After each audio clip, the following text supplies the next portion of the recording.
Hey there, neighbors and naysayers. September the 1st, 2024. This is a field that we unrolled on that side where you can see all the ragweed. It's pretty easy to tell where we unrolled last winter. That's about the only thing green in this field. And we're at a point where they'll eat that. That's just the way that it is.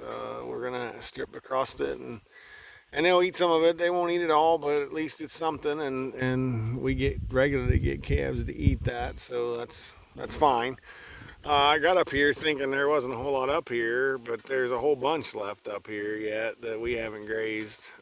This has been grazed at tall grass, but there's a bunch of grass in it, and it's one of those areas we just didn't mob real hard whenever the last grazing was. I don't know, June.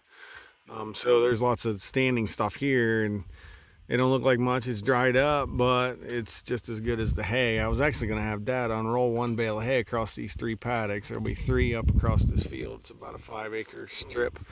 The whole field's 10. It's split in 2 with a water line in the middle.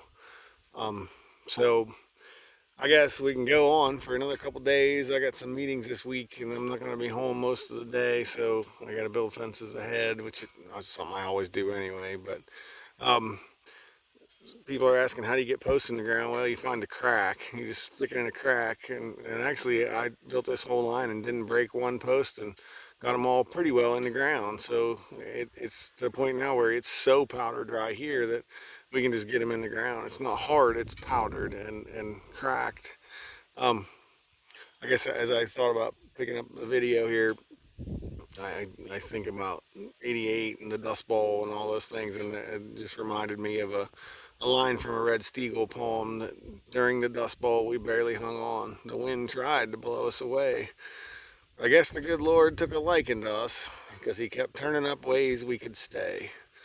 And if you can hear the lambs crying in the background, we sorted all the lambs, all the May-born lambs off, which is all we have, all the lambs born this year. Sorted them all off there on the heavy use pad with a bale. Just finished making another portable trough to put it with them.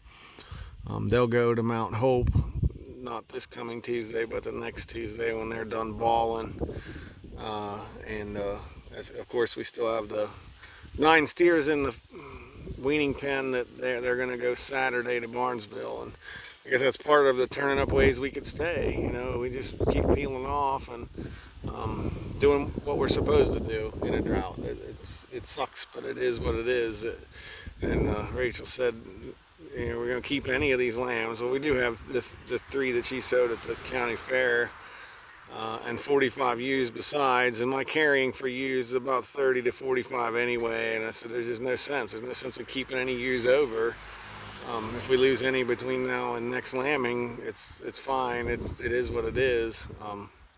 And we'll be down to the number we need to be. There's just no sense in keeping them for the nutritional need that the sheep are going to have.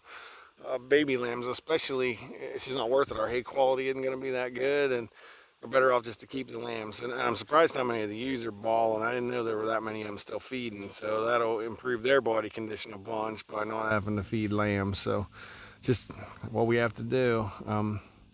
And I guess here again, there was another thought when I clicked the phone, but I get lost thinking of all the other thoughts that I've got going on. We're going to sit down and we need to do some forage tests on our hay, but we got a bunch of hay left over and we got forage tests for that. So we're going to sit down and figure out what it is we need to put with things to make sure that the steers are still growing, to make sure that the cows aren't losing any more condition than they already have.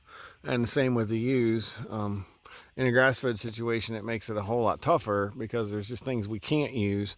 Molasses is one. If we need energy, if we need protein, we're really stuck. Go buy some alfalfa hay and mix in with our dry hay is the best option we got. But it is what it is.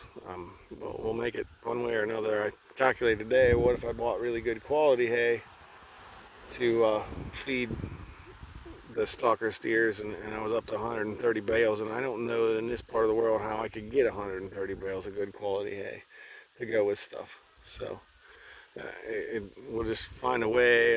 And the sheep, I've even considered like soy hull pellets or something like that. At $500 a ton, it might be the best option. Put some soy hull pellets with them. That's a forage. Put some molasses with the soy hull pellets, and hopefully boost their nutritional intake from just the hay that we have.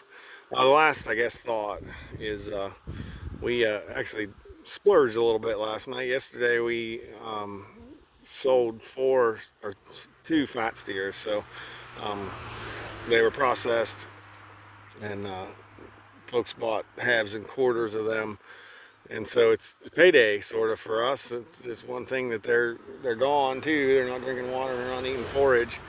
But the funny thing, and I'm going to have a Facebook post about this, is, we get people to tell us, and I wish I could share the picture in this video.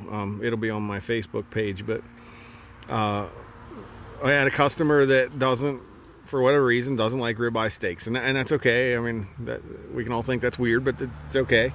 So we make a deal with her every time that we will trade her the steak's worth of hamburger back. Which is a great deal for us. She was fine with just pound for pound, but I typically tend to give her way more hamburger than what she had in pounds, just because of the worth.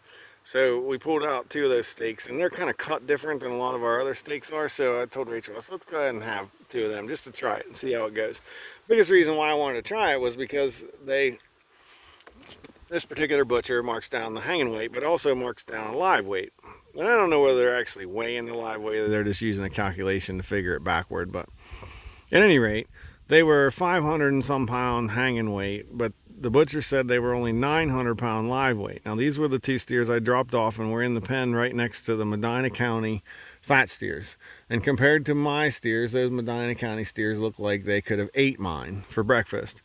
But I looked at them as I walked out of the kill pens and said, their brisket's fat. They got fat at their tail head. They got fat over their ribs. They are what I would consider finished. So I was just, okay, we'll see. Well, we brought them home, and I said, let's go ahead and try one. Well, I'm not kidding when I tell you that it was the best steak, bar none, was the best steak I ever cooked myself. And I'm not certain that it's not the best steak I've ever had. And I'm an objective person. I'll tell you if I don't think it's as good. It is as good as any steak I've ever had at any steakhouse. And that's surprising, actually, to me, because 900 pound, thinking, no, they're not finished yet. Thinking all the bad thoughts about them. But I've got a picture, and there's a fat layer, a circle of fat in the middle of that ribeye that's at least the size of a 50-cent piece, if not bigger. And then there's marbling all the way through it, and it was tender and good and great, and it was surprising, actually, to me. So it's amazing. We have people tell us all the time, you can't finish things on grass. And these two steers come off this droughted pasture, were fat, went processed, and the best eating experience steak I've ever had. That there's something about that, and part of that is, and I know I had a video a while back about 1,400 pound steers and all that stuff, and getting them right and getting them. But ours are Hereford cross steers, treated right, low stress, and admittedly, I don't think the Herefords cut as good as the Murray Greys, but I know these two were 3/4 Hereford and no Murray Grey, so they still cut that good.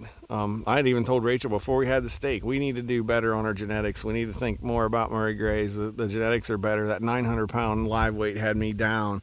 And then when we ate the steak, it was like, no, we really don't have anything to do. The only thing the Murray Grey will do is get us a little bit more gain, and it'll be a heavier carcass. But outside of that, it was still quality. So, when folks tell you that you can't finish stuff on grass, you can't finish stuff on conventional grass, but you can finish stuff on good quality grass with daily or twice daily moves. And if you're doing all the right things, I always say, when people rebut me on this, I say, well, if my goal was to get fat, it wouldn't matter whether I did it with beer or ice cream or potatoes.